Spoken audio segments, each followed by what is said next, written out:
देव संस्कृति विश्वविद्यालय में आपका स्वागत है। आज हम यौगिक शुद्धि क्रियाओं षटकर्म के बारे में आपको जानकारी देंगे। ये पूरा सेशन प्रैक्टिकल होगा, यानी इसमें आप प्रयोगात्मक जानकारी लेकर स्वयं भी इस अभ्यास को कर सकते हैं। लेकिन उन सब के प्रारंभ से पहले हम अपनी गायत्री मंत्र के उच्चारण के साथ इस सत्र को प्रारंभ करेंगे। ओम भूर्भुवः स्वः तत्सवितुर्वरेण्यं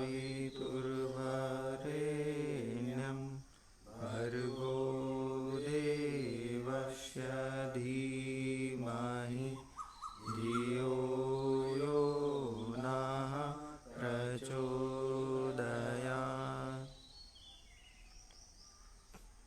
यौगिक शुद्धि क्रियाओं का योग में बड़ा महत्व है। किसी भी कार्य को प्रारंभ करने के लिए जिस तरह से स्वच्छता का महत्व, हमारे घर की सफाई, जब हम दिन का प्रारंभ करते हैं तभी हम जो है अन्य कार्यों को प्रारंभ करते हैं अपनी सफाई के बाद। तो योग में भी जो बताया गया है कि शरीर की शुद्धि सबसे प्रथम आती है। घेरंड संहिता और हठ प्रदीपिका में इसको प्रमुखता से बताया गया है। तो उन्हीं शुद्धि क्रियाओं का वर्णन जो है आज हम यहाँ प्रयोगात्मक पक्ष रखने जा रहे हैं, और ये छात्रों के द्वारा जो आपको बताया जाएगा वो आप समझते हुए भी, ताकि आगे आपको अपने जीवन में इन्हें उतारना हो तो इनकी बारीकियों को समझेंगे। लेकिन इस बात का विशेष ध्यान रखेंगे कि अगर आपको किसी भी प्रकार की कोई मेडिकल एडवाइस दी गई है कि आप ये ना करें और ये करें, इस तरीके की बातें, या आपके अंदर कोई इस तरीके की समस्याएं चल रही है, तो आप अपने डॉक्टर से सलाह लेने के उपरांत ही इन क्रियाओं को करेंगे। तो सबसे प्रारंभ में हम जो है इस जल नीति का अभ्यास करेंगे, लेकिन उससे पहले ही एक जो सूक्ष्म से और आगे तक की बातें हम समझाते हुए चलेंगे। तो सबसे पहले होता है कि उस जल का निर्माण कैसे करना है जिस से हम ये सारी क्रियाएं करने जा रहे हैं। तो मेरे सामने पानी आप देख रहे हैं कि ये गुनगुना जल है। गुनगुना जल जिसका तापमान आप जो है 97 डिग्री फ़ारेनहाइट के आसपास, या फिर आप इसको दूसरे तरीके से जांचना चाहें तो अपने उल्टे हाथ पे त्वचा पे स्पर्श करके देख सकते हैं। अगर आपको लगे कि ये ज़्यादा गर्म है तो इसमें ठंडा मिला लें, और ठंडा है तो थोड़ा और गर्म मिला लें। और उसके बाद इसमें आप जो है, जैसे ये 1.5 लीटर के करीब पानी है, तो इसमें नमक को मिलाएंगे।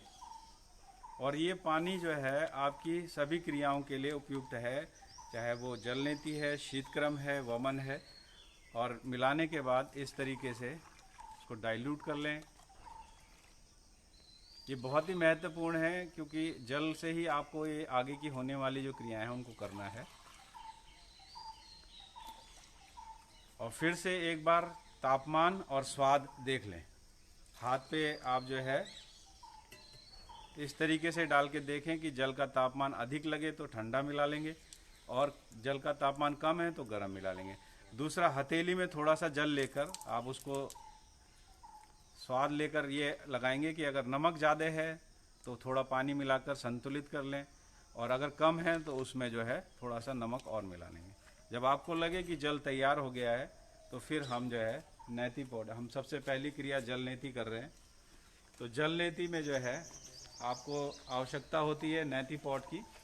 नेति पॉट जो आपके सामने इस तरीके से, आप धातु के बने और ये प्लास्टिक, दोनों तरीके के बाज़ार में उपलब्ध हैं।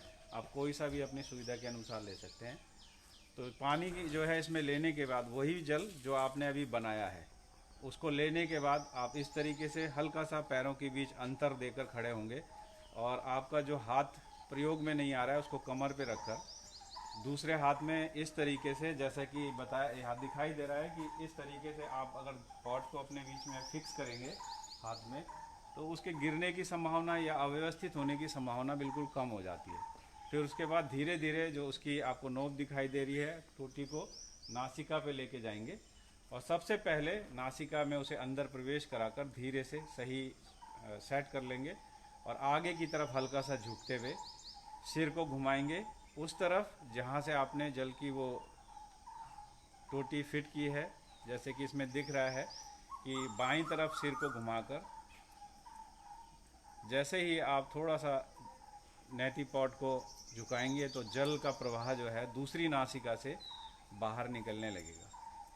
और इस प्रक्रिया में ये ध्यान रखेंगे कि श्वास की लेने और छोड़ने की प्रक्रिया मुंह को खोलकर की जाती है। तो पूरे समय हल्का सा मुंह खोलकर श्वास आप लेना और छोड़ना जारी रखेंगे, और ये भी कोशिश करेंगे कि बराबर आपकी एकाग्रता यानी दृष्टि उस धार पे बनी रहे, जिससे कि आपको एक अन्य लाभ भी मिलेगा अपनी एकाग्रता को विकसित करने का।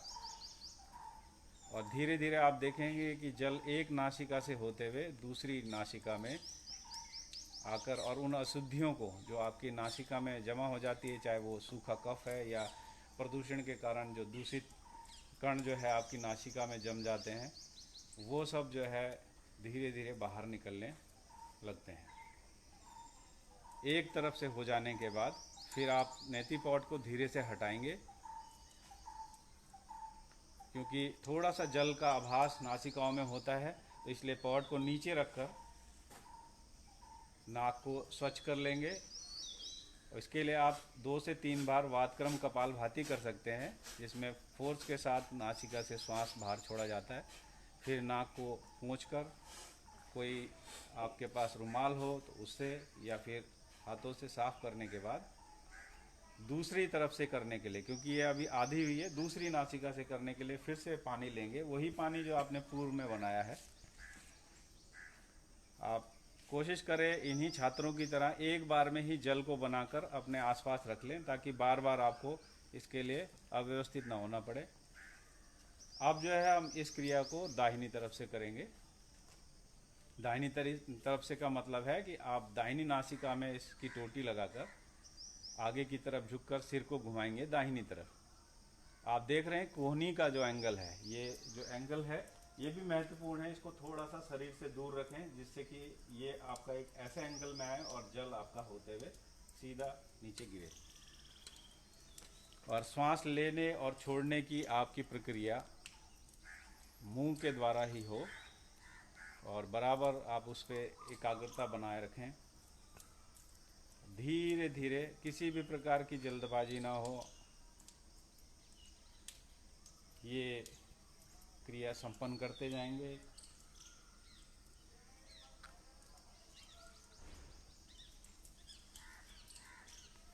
इस क्रिया में जितना भी आपको समय लगे धैर्य के साथ, प्रातःकाल अगर इसको, जैसे कि कुछ महत्वपूर्ण जानकारियां हमने पहले भी दी कि जो आपको समस्याएं हैं उनका परामर्श अपने डॉक्टर से लें कि अगर आपको करनी चाहिए कि नहीं। उसके साथ साथ ये भी बात है कि ये जितनी भी शोधन की क्रियाएं हैं आप सुबह खाली पेट ही करें, इस बात का विशेष ध्यान रखें। और जब ये दोनों तरफ से हो जाए तो इसके बाद क्रम आता है कि जल आपकी नासिकाओं में रुका ना रह जाए, इसके लिए कपालभाति का अभ्यास, आगे झुककर दोनों हाथ अपने घुटनों पर रखकर लगभग 10 से 15 बार सामने की तरफ फोर्स के साथ श्वास को नासिकाओं से बाहर छोड़ें। फिर दाहिनी नाक बंद करके बाईं नासिका से छोड़ें।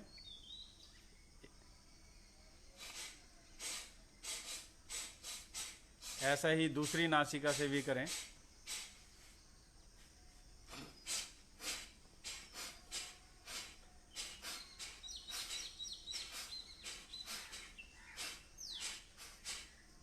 और जब ये क्रिया संपन्न हो जाए आपकी कपालभाति की, तो आप जो है सामान्य रूप से, अब हम इसके बाद जो है सामान्य रूप से किनारे दूसरी तरफ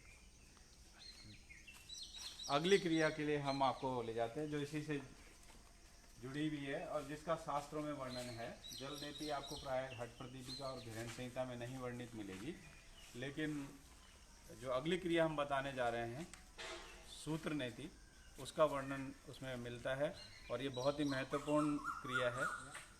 इसके प्रारंभ के लिए कई जगह ये भी बताया जाता है कि एक रबड़ का जो कैथेटर है वो भी मिलता है, जिसको मैं दिखाना चाहूँगा कि रबड़ जो है, जिनके लिए ऐसा लगे कि ये बहुत ही कठिन अभ्यास महसूस हो, तो प्रारंभ में हम जो है इस तरीके का ये बाज़ार में उपलब्ध होता है, इसको आप जो है यूज कर सकते हैं सूत्र नेति से पहले रबड़ नेति के रूप में। लेकिन क्योंकि ये बच्चे अभ्यास कर चुके हैं तो इसीलिए जो है आप कोशिश करेंगे कि सूत्र नेति का जल्दी से जल्दी जो है आप सूत्र नेति की तरफ बढ़ें। यानी आपने अगर प्रारंभ में इसका प्रयोग भी किया है।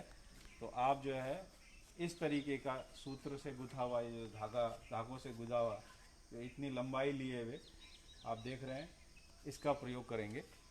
और इसको जो है आप देखेंगे किस किस तरीके से इसे किया जाता है। धीरे से इसका अगला सिरा पकड़कर नासिका में प्रवेश कराएंगे।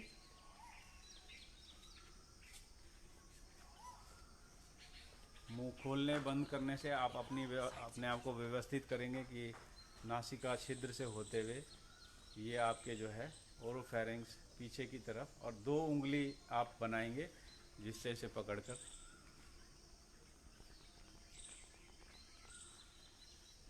और 2 से 3 बार आप इसे घर्षण करते हुए बहुत आराम के साथ, आप देख रहे हैं कि छात्र कितनी सहजता से इसे कर रहे हैं। और ये सारे आपकी नासिकाओं की अशुद्धियों को बाहर निकालने का, साथ ही साथ आपकी आइज़, नोज़ और थ्रोट की जो सूक्ष्म तंत्रिकाएं नासिका में मिली हैं उनको उत्तेजित करने का, उनको स्वच्छ करने का काम भी ये करता है। और मुख से फिर इसे बाहर निकाल देंगे।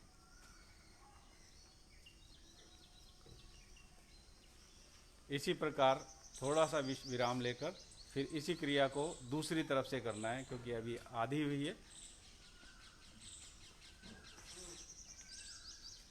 सहजता के साथ धीरे धीरे, आपको अगर इसमें कठिनाई लगे तो आप जो है रबड़ नीति का प्रयोग भी कर सकते हैं।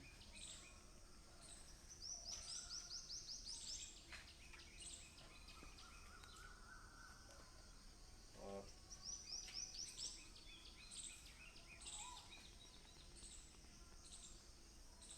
दोनों सिरे पकड़कर घर्षण करें और धीरे से मुख से इसको निकाल दें।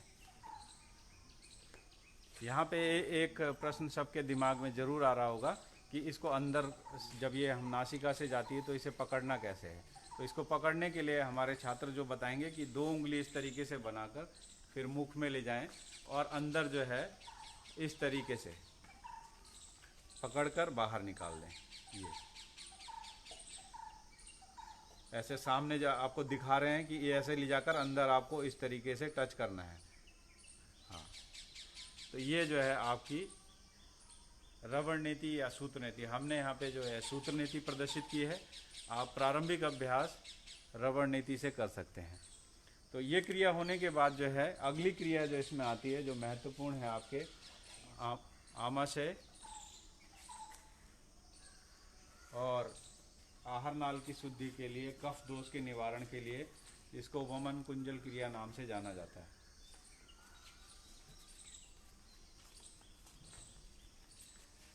मैंने जैसे पहले इस अभ्यास के प्रारंभ में ही आपको बताया था कि जल बनाने की प्रक्रिया सभी क्रियाओं की वैसे ही होगी, गुनगुना जल जिसमें नमक मिश्रित हो। लेकिन ध्यान रखेंगे, बार बार इस बात को दोहराया जा रहा है कि अगर आपको किसी भी प्रकार की मेडिकल एडवाइस मिली है विश्राम की, या ये नहीं करना है, तो आप परामर्श लेने के बाद ही अपने डॉक्टर से परामर्श के बाद ही इन क्रियाओं को करेंगे, क्योंकि हम नहीं देख सकते कि आपकी अवस्था कैसी है। तो इस बात का ध्यान आपके नज़दीकी जो आपका डॉक्टर है वही बता सकता है कि ये क्रिया आपके लिए उपयुक्त होगी या नहीं होगी। लेकिन योग में इन क्रियाओं का बड़ा महत्व है, क्योंकि शरीर शोधन के लिए जो ये क्रियाएं अपनाई जाती हैं, इसके उपरांत ही आसन, प्राणायाम, मुद्रा, बंध इत्यादि का अभ्यास किया जाता है। तो इसीलिए यहाँ पे देव संस्कृति विश्वविद्यालय में जब छात्रों को अभ्यास करवाया जाता है तो सबसे पहला अभ्यास आपके शरीर की शुद्धिकरण का होता है, और उसके बाद ही वो बड़े अभ्यास करवाए जाते हैं। आपके सामने जो छात्र ये नमक मिश्रित जो है गुनगुना नमकीन जल लेके बैठे हैं, और इससे आप ये भी अनुमान लगा लीजिए कि इस जल को पीने की विधि के लिए ये आसन, आपको बैठ के ही जल पीना है और ये आसन उपयुक्त माना जाता है। इस तरीके से इसका विशेष, कई लोग जो है जिनको जानकारी नहीं होती है वो जल जो है खड़े होके पीने लग जाते हैं। तो आपको इस तरीके से बैठकर और पात्र में जो पानी आपने बनाया है 1 से 1.5 लीटर, उसको धीरे धीरे पीना शुरू करेंगे।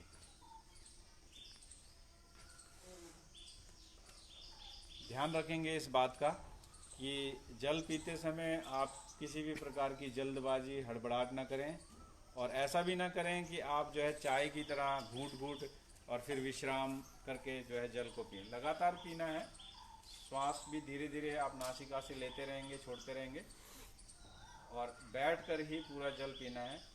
यह जरूर हो सकता है कि क्षमता सबकी अलग अलग हो जल पीने की, किसी को 1 लीटर के उपरांत ही जो है उद्वेग आ जाता है वमन का, लेकिन किसी की क्षमता 1 लीटर से ज़्यादा 1.5 लीटर भी होती है, तो वो अपनी क्षमता अनुसार जल का मिश्रण करके बनाकर उसको रखें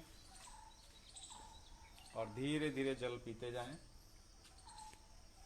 इस प्रक्रिया में बहुत ही महत्वपूर्ण है कि जैसे मैंने बताया कि बैठकर पानी पीना, और जब ये क्रिया की जाएगी, ये आधा भाग है जल पीना और उसके बाद पानी को बाहर निकालना। जब वो पानी बाहर निकलेगा तो फिर आपकी जो अशुद्धियां हैं, कफ इत्यादि है, उन सब को बाहर लेते हुए आएगा। इस क्रिया को हाइपर एसिडिटी और जिनको अजीर्ण इत्यादि के दोष हैं उनके लिए भी उपयुक्त माना जाता है। खड़े होकर पैरों में देखिए आप जितना गैप बनाया है संतुलन के लिए, 2 उंगली अंदर ले जाकर स्पर्श करेंगे और शरीर का जो ऊपरी भाग 90 डिग्री का कोण बना हुआ है निचले भाग से, ऐसा बनाकर दूसरा हाथ जो है आप आमाशय के पास रखें या फिर जंघा पे उसका सपोर्ट ले लें और धीरे धीरे जल को, जब पानी ना आने की स्थिति में आमाशय पे हल्का सा दबाव हाथ से,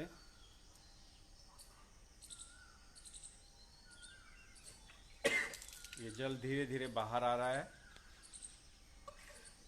इस तरीके से 5 से 7 वेग आपको जो है आएंगे, जिसके माध्यम से ये पूरा जल बाहर आ जाएगा। आप देख सकते हैं कि जो निकला हुआ जल है उससे जो अशुद्धियां कफ के रूप में जो बाहर आ रही है।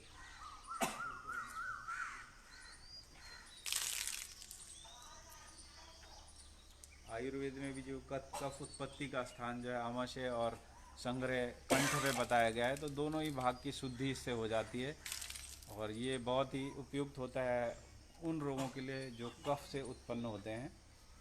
जैसे मैंने बताया हाइपर एसिडिटी के लिए भी ये बहुत ही उपयुक्त अभ्यास है। जब ये क्रिया समाप्त हो जाए, आप आराम के साथ अपने हाथों को धोकर थोड़ी देर आप जो है किसी उपयुक्त स्थान में जाकर विश्राम करें। तुरंत ही आपको जो है कोई ऐसा बड़ा अभ्यास नहीं करना है। और इस क्रिया को करने के बाद आप ध्यान रखेंगे आहार का, आहार संयम, क्योंकि आपने जो है एक क्रिया के माध्यम से अपनी आहार नाल की पूरी शुद्धि की है, तो आप किसी भी प्रकार का तीक्ष्ण भोजन, तेल युक्त आहार ये नहीं करना है आपको, जिससे कि आपकी आंतों को कोई किसी प्रकार का नुकसान हो। तो आप जो भी बाज़ार में बनी चीज़ें हैं या मसाला युक्त कोई आहार है, उसको पूरे दिन या आगे भी अगर आप नियम बना लें, इस तरीके का आहार नहीं लेंगे।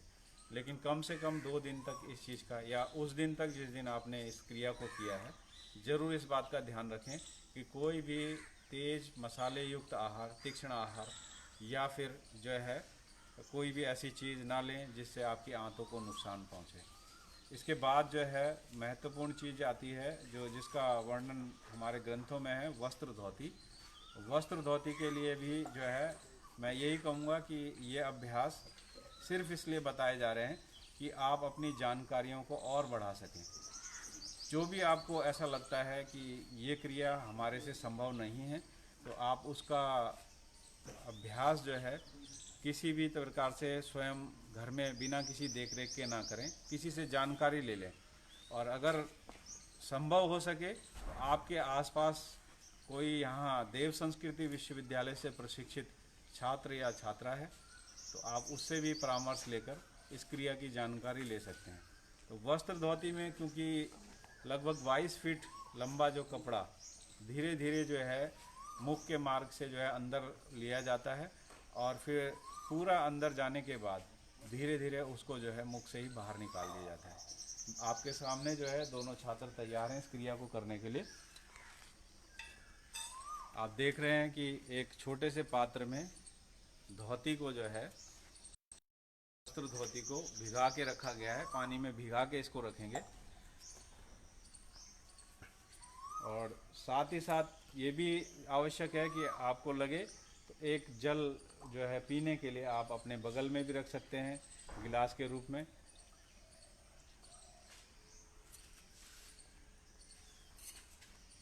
पानी ताकि आवश्यकता आपको पड़े तो आपके पास ज़रूर होना चाहिए।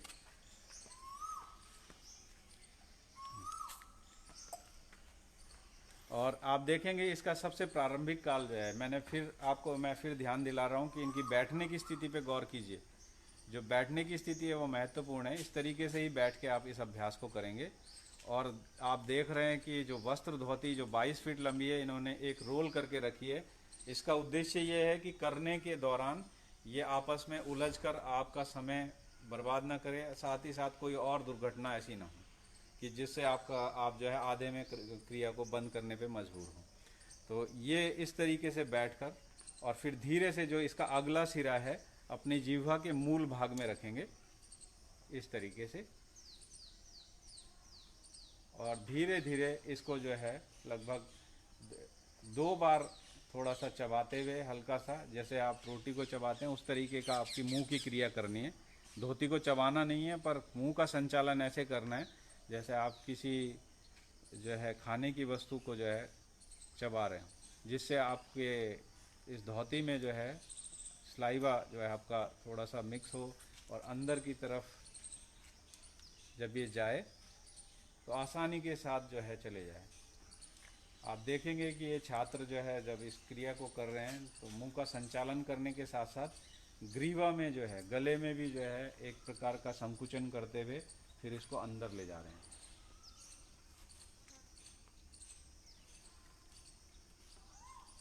और दूसरी चीज़ आप ये भी ध्यान रखें कि इन छात्रों के जो धोती खाने में इसके खोलने की विधि देखिए, दोनों हाथ से इसको खोलकर फिर मुख में ले जा रहे हैं।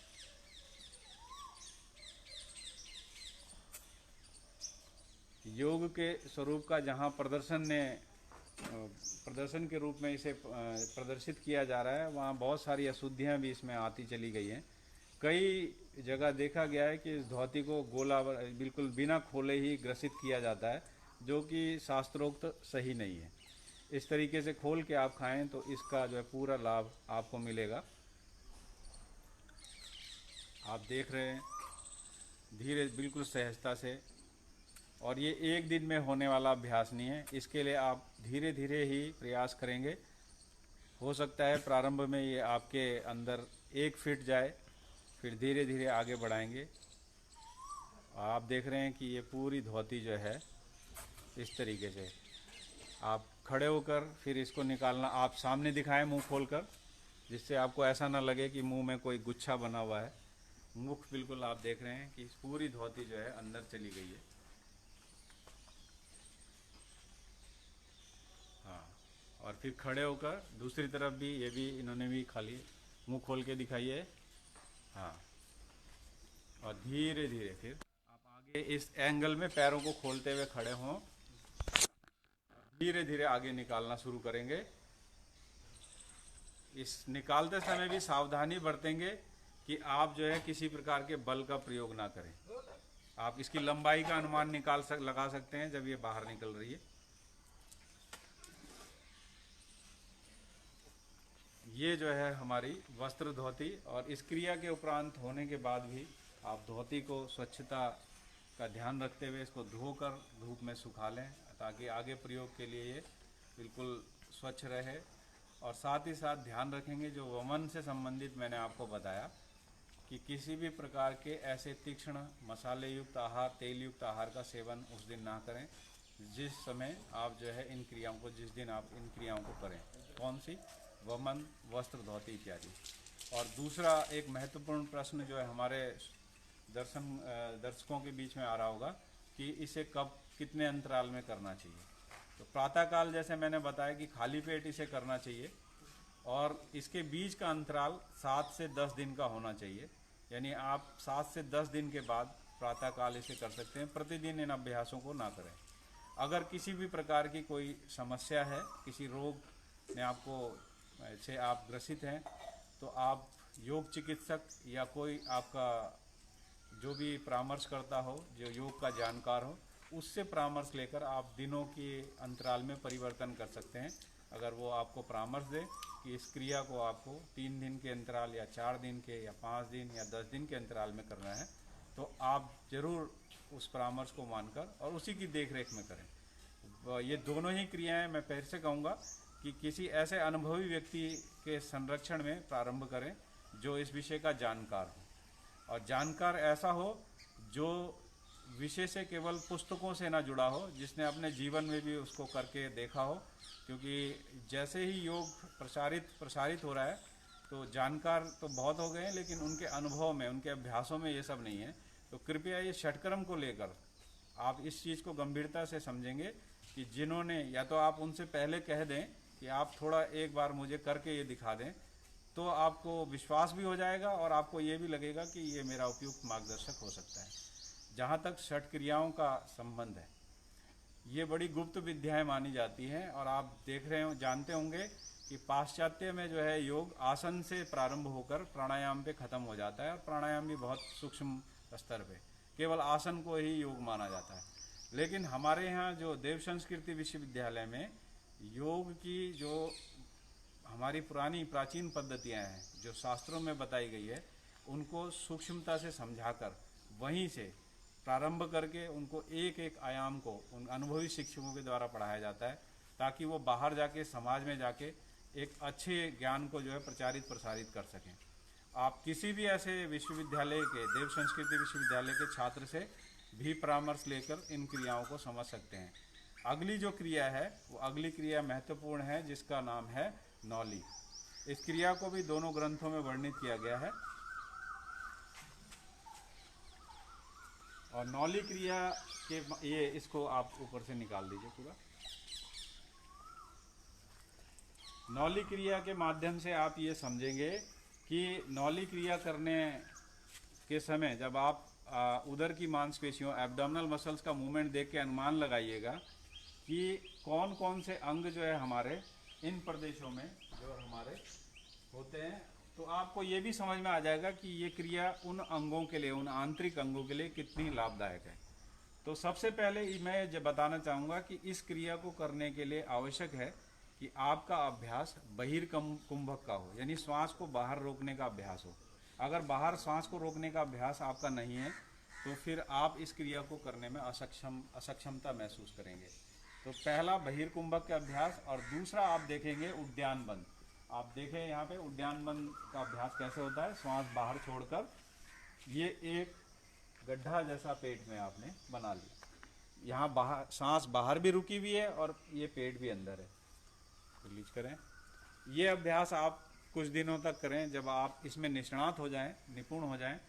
फिर उसके बाद दूसरा अभ्यास इसी में जुड़ा हुआ है कि आप अग्निसार की एक क्रिया जो बताई गई है उसका भी अभ्यास इसी रूप में, पहले उद्यान बंद, फिर श्वास बाहर रोककर पेट को ढीला छोड़ें, अंदर करें, ढीला छोड़ें, अंदर करें, अग्निसार रिलीज।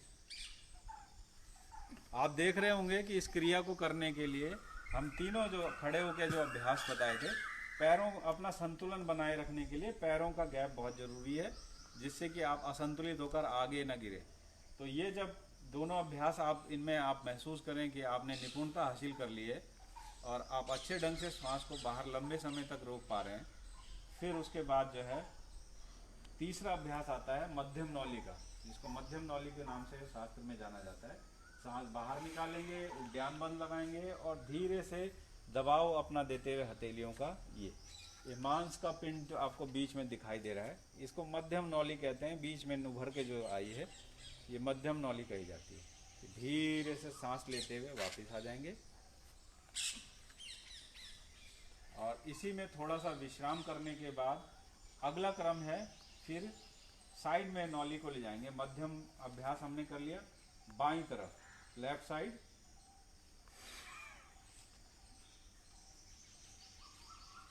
ये जो पिंड है बाईं तरफ चले गया। आप देखेंगे, विश्राम करें धीरे से वापस। अब इसका चौथा क्रम जो आता है वो आगे उद्यान बंद करने के बाद दाहिनी तरफ लेफ्ट राइट साइड जो है आप इसको ले जाएं। आप बारीकी से समझ लीजिए, ये छोटे छोटे अभ्यास, छोटे छोटे क्रम आप बन करते जाएंगे तो इसका अंतिम जो अभ्यास है, रिलीज रिलीज, बीच बीच में आप विश्राम कर सकते हैं, श्वास को गहरी लेकर छोड़कर आप जो है अपने आप को संतुलित कर सकते हैं। तो ये तीनों क्रम जो है आपका मध्यम, वाम नौली, दक्षिण नौली, ये तीनों क्रम करने के बाद जब आप इसमें निपुणता हासिल कर लें, आपको लगे कि अब इसमें हम लंबे समय तक अच्छे ढंग से वो होल्ड कर सकते हैं, रोक सकते हैं, उसके बाद फिर अगला आखिरी क्रम आता है इसका चौथा, जिसको हम कहते हैं भ्रमर नौली। भ्रमर नौली के लिए आप देखेंगे पहले बीच में और फिर इस तरीके से संचालन घुमाना है, बाएं से दाएं, बाएं से दाएं, और फिर उल्टा।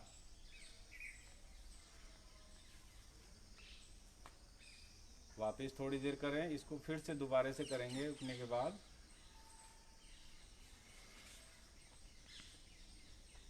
और इसके साथ साथ आप अपने ज्ञान का प्रयोग करते हुए समझते भी जाएं कि ये किन किन अंगों पे प्रभाव डाल रही है। फिर से जो है आप इसको करें। यहाँ पे आले इस उत्तर प्रदेश में लीवर, किडनी, छोटी आंत, बड़ी आंत, सभी की मसाज करने का काम, उनमें जमा अशुद्धियों को, आंतों में जमा अशुद्धियों को दूर करने का काम भी ये नौली करती है। बहुत ही उपयुक्त प्रक्रिया है। सांस का संतुलन, नियंत्रण बहुत ही महत्वपूर्ण है इसमें। और इसके बाद विश्राम कर लें। मैं फिर से चाहूँगा कि एक बार पैरों की स्थिति जरूर दिखा दें और किस तरीके से खड़े होकर करना है। आप देखिए, हल्का सा घुटना ये मोड़ेंगे नौली के लिए और हथेलियों का दबाव यहाँ पे दे के रखेंगे। लास्ट अंतिम बार फिर से कर दें इसे। सांस बाहर छोड़ी और इस तरीके से संचलन किया।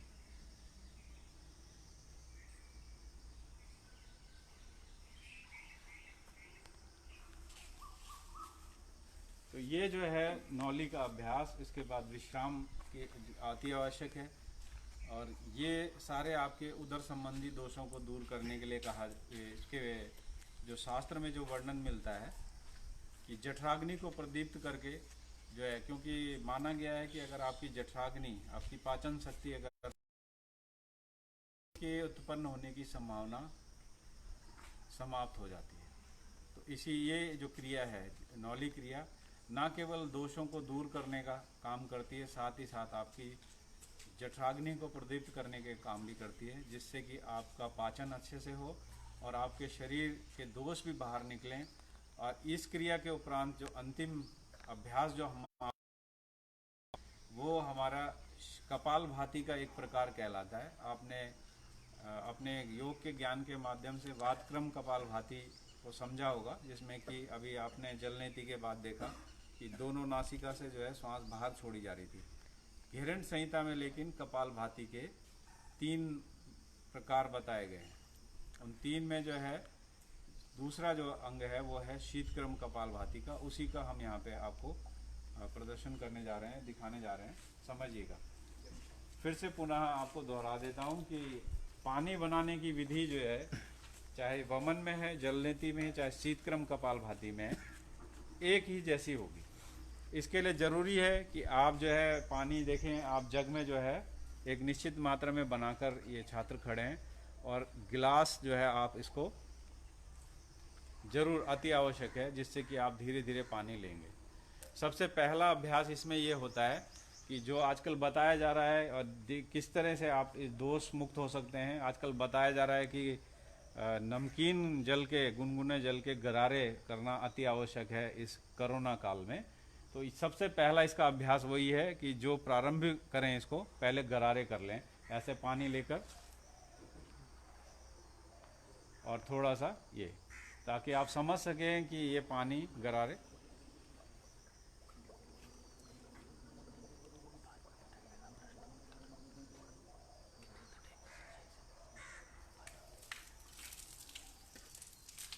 इस तरीके से गरारे कर लें।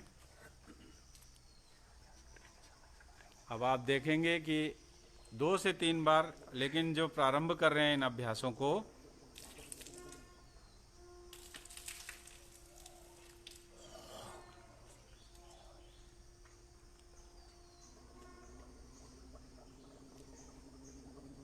यहाँ पे क्योंकि ये छात्र तो प्रशिक्षित हैं, केवल आपके ज्ञान के लिए ये बता रहे हैं कि इस तरीके से आप गरारे करके इस क्रिया का आप प्रारंभ करें। लेकिन जो लोग इस क्रिया को अभ्यास के रूप में प्रथम दिन कर रहे हैं, सबसे पहले यही अभ्यास 2-3 दिन 4 दिन करेंगे, और हो सकता है कि आपके नासिका से जल का प्रवाह इस तरीके से ना निकले जैसे इन छात्रों के नासिकाओं से निकलेगा।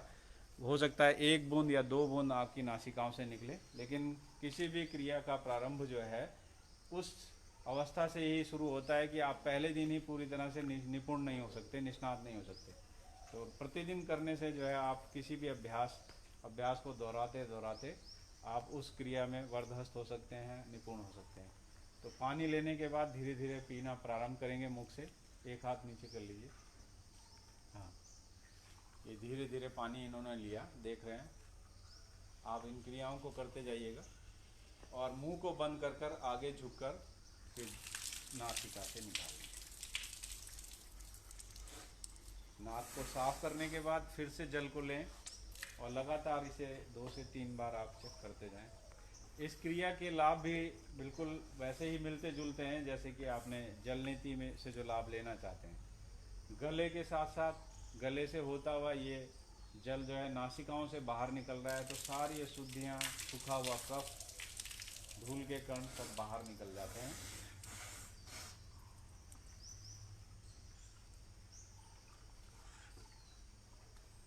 और बराबर इसको जो है आप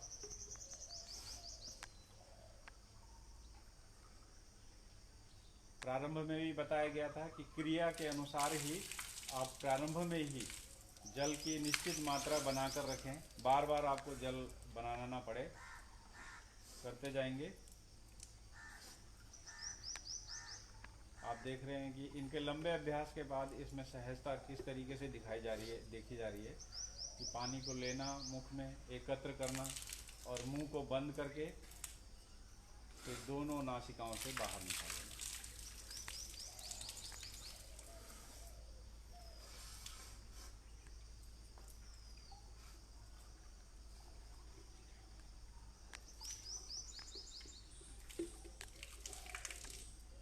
इन सभी क्रियाओं के उपरांत अति आवश्यक है कि आप ये, जैसे इस क्रिया का नाम है शीतक्रम कपालभाति, लेकिन जल नीति के बाद भी, शीतक्रम कपालभाति के बाद भी वातक्रम कपालभाति का करना अति आवश्यक है। तो इसके बाद ग्लास को नीचे रखने के बाद पैरों को गैप करके हल्का सा घुटना मोड़ेंगे, हथेलियां अपनी जंघाओं पे रखकर आगे की तरफ 10 से 15 बार।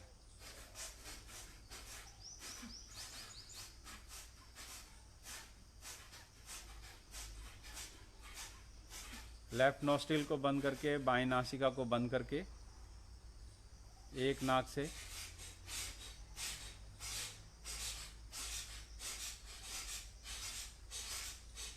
राइट नोस्ट्रिल, दाईं नासिका को बंद करके आप सुनिश्चित हो जाएं कि जो जल है वो आपकी नासिकाओं पे रुका ना हो, किसी भी प्रकार की अशुद्धि आपकी नासिका में ना हो।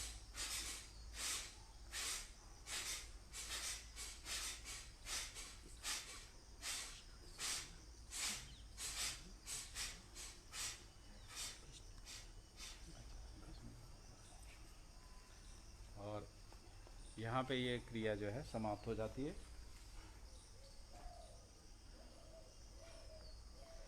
इसमें मैं आपको यही बताना चाहूँगा कि जैसे हमारे जुड़े हुए दर्शकों ने प्रश्न ये किया है कि इन क्रियाओं को करने के लिए समय कितना अंतराल होना चाहिए। जल नीति और जो सूत्र नीति है ये आप 1 या 2 दिन के अंतराल में कर सकते हैं, प्रतिदिन अगर आप ना करना चाहें इसे, क्योंकि जल नीति प्रतिदिन भी अति आवश्यक नहीं है, 1-2 दिन के अंतराल के बाद। लेकिन मैंने जैसे बताया वमन, वस्त्र धोती इत्यादि ये जो है आप 7 से 10 दिन के अंतराल में करें एक स्वस्थ व्यक्ति के लिए।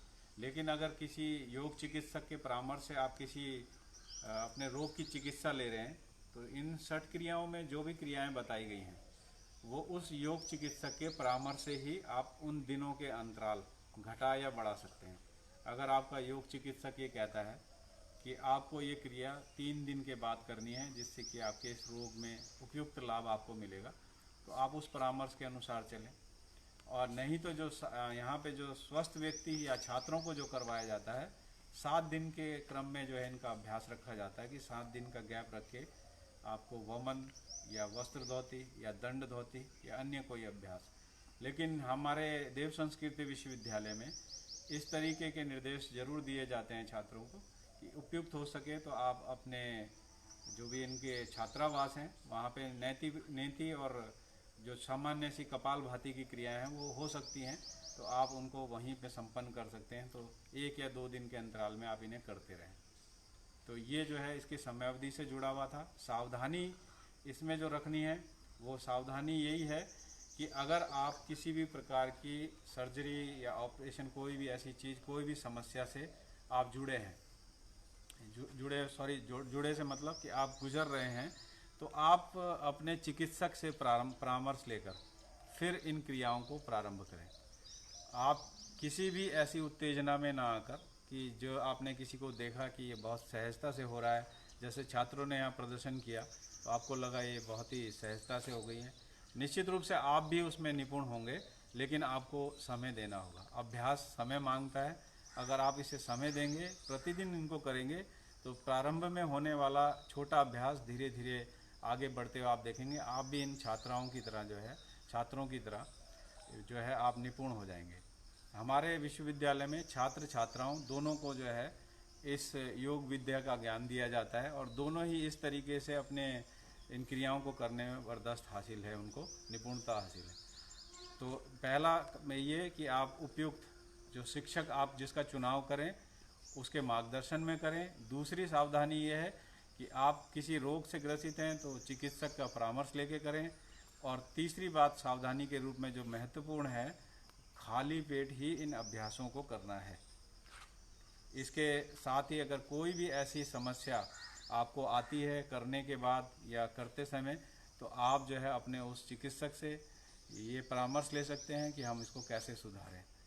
तो आगे भी अगर आपका कोई ऐसा प्रश्न हो तो आप ज़रूर इसमें लिखकर भेजकर हम समय समय पे आपको इसके बारे में जानकारी देते रहेंगे। और आपका अगर ऐसा मन है कि इन क्रियाओं को यहीं पे आके जानना है, तो आप जो है देव संस्कृति विश्वविद्यालय में आकर इसका ज्ञान ले सकते हैं। धन्यवाद।